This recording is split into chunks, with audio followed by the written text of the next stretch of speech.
ब्रेकनंतर आपल्या सर्वांचं पुन्हा एकदा स्वागत। राष्ट्रवादीचे आमदार सुनील शेळकेंच्या हत्येच्या कट रचल्याच्या प्रकरणी हत्येच्या कटाचा तपास आता एसआयटी मार्फत होणार आहे। जुलै 2023 मध्ये 7 सराईतांना अटक केलेली होती। 9 पिस्तूल, 42 काडतूसह धारदार कोयते जप्त करण्यात आले होते। सराईत सुनील शेळकेंच्या हत्येचा कट रचत असल्याची माहिती समोर आली आहे। हत्येच्या कटाचा तपास आता एसआयटी मार्फत होणार आहे। जुलै 2023 मध्ये 7 सराईतांना अटक करण्यात आली आहे।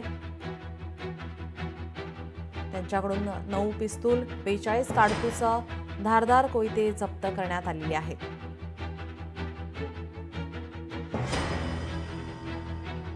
राज्याचे गृहराज्यमंत्री योगेश कदम साहेबांनी जे आश्वासित केलं होतं त्या अनुषंगाने डीसीपी या एसआयटीचे प्रमुख आहेत।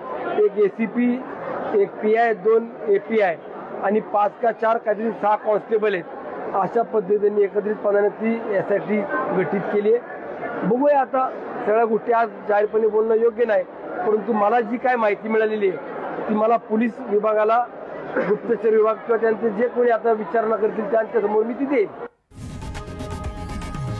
लोकशाही मराठी ऐका, पहा, जागरूक रहा।